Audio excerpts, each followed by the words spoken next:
third set of teeth. I will always be a visitor here because my territory is on Haida Gwaii. I'm from the Yagujanas Raven clan. The other clan amongst my nation is Eagle. And I am from the Shark House. So I am also Squamish, but my great auntie has told me in a very calm way that I must follow my mother's side, and my mother's side is Haida. That's our way. So she's Haida, and her mother, the same woman whose name I now have, Kuige Iwans, Big Cloud, she is Raven, she is Haida, and her mother, the same woman who made the button robe that I'm now wearing, my great Nani, or my great-grandmother, she is Haida from the Yagujanas clan. And I could go on from the beginning of time, and it's going to be a Yagujanas woman, because the woman is the center of our homes and the center of our societies. She's the giver of life.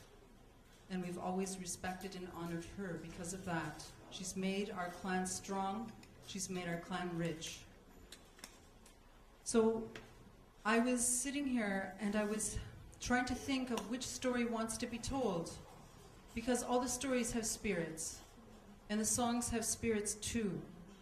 And if I don't listen to them, they can cause me a lot of trouble later, or I could be in trouble. My stomach might hurt when I try and eat something later on. So I'm thinking the story that wants to be told, I'll start with Raven, separate from the clan that I belong to, but Yalth, Huya, the trickster of all, who is flying in darkness because our world and our universe did not exist yet, flying and flying in one direction, wishing and hoping that this darkness would come to an end as he flew for eons and eons of ages. But it never ever did. After flying for so long, this darkness that slipped into his body and surrounded his mind and his heart and started to tear him apart in every single direction, it would destroy him. But he is the Raven, as I said, and he knows. So he took his wings and he flapped them hard and flapped them faster and faster and faster until that darkness came out of his body, and all the darkness that surrounded him in every direction came down, down, down into this great round ball. Our world, so beautiful, it took his breath away as he said, "Honey squaw." That is so beautiful. A very old Haida word from my village, which I'm trying to revive. Honey squaw.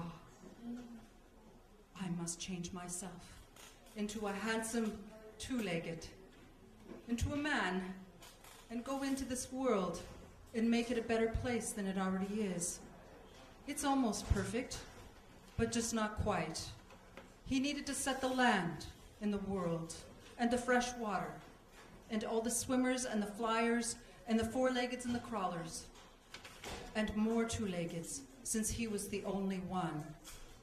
He did all these things and more, and if I stood here for the rest of my life, I'll take you with me. You'll grow old along with me.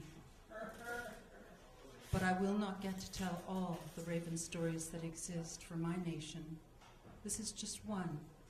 And I'm sorry to tell you, I can't stay long to tell you more Raven stories.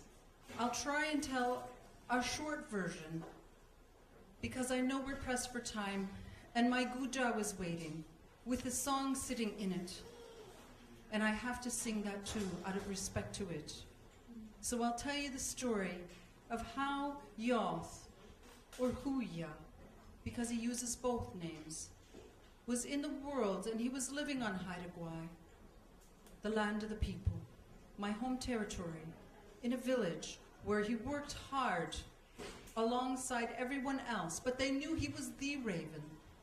Maybe it was the trickster look in his eyes.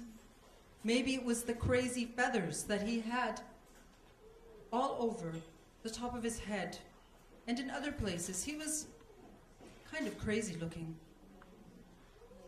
But they knew that he had great powers, that he was this raven.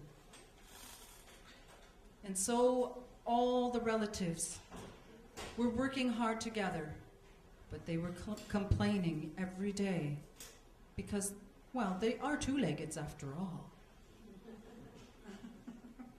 It's so cold, and I'm getting sick and tired of eating my fish raw or dry. I keep hearing stories about this greedy chief who lives in a village 4 days from here, who keeps all the fire in this world, and he won't share it with anyone outside his village at all. We heard how tasty that fish is. Kutskatla tastes good. We heard how warm it is, especially at night. Maybe, just maybe, we can get a little bit of that fire, but I know we can't do this on our own. I know. Let's go ask Raven. He can get it for us.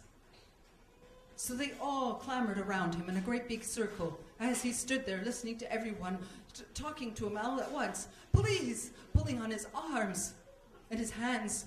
Go to that village and get a little bit of that fire so that we can cook our fish and we can keep warm. We all had to think about this for a minute. I too am tired of being cold, and I'm sick and tired of dry fish. And raw fish too. And that fish sounds very tasty. I will do this. So he changed back into his raven shape, that great bird that he is, and flew into the sky. As several days passed, he came upon the village and circled it once, and watched every single house. The first house that had smoke coming out of it, he knew that was the one. So he landed in front of the doorway. At the beginning of time, he had such manners. Things changed later. But the chief could feel this great presence coming towards him, coming towards his house. So he went outside and said, "Hooya, welcome. Welcome to my house, and come in." And he fed him some fresh fish and gave him some fresh water to drink. And of course he ate it in true raven fashion.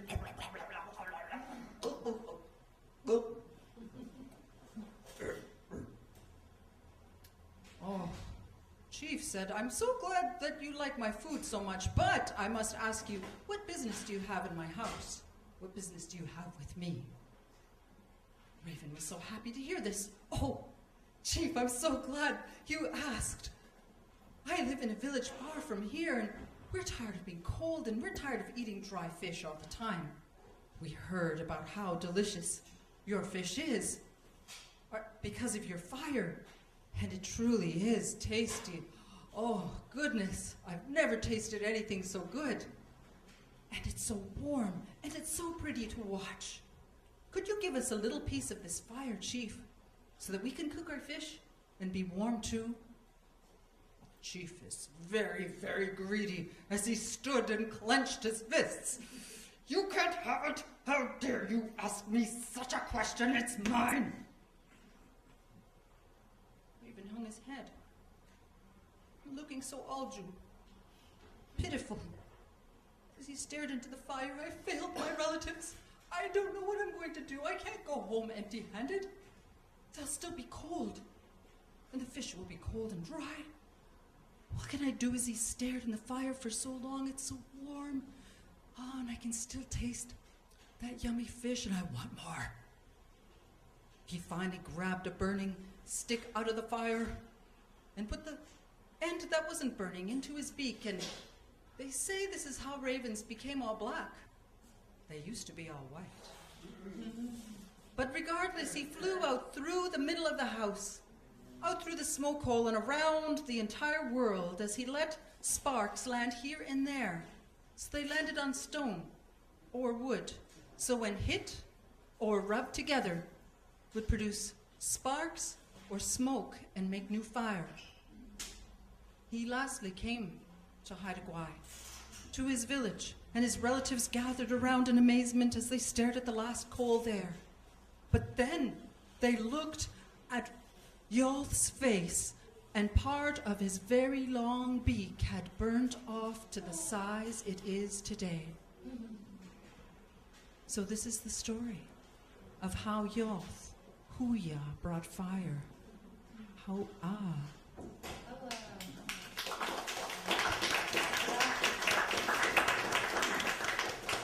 Now you know. Now you know. So I'll sing a song, and I'm thinking that the song that needs to be sung right now is Have a Light Heart on Your New Journey, because I believe we're all on a journey, no matter our ages, no matter the nation that we come from. We're on a journey somewhere. Every day that we wake up is a journey. So I wish and hope and pray on your journey, your hearts are light.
Thank you, Roberta.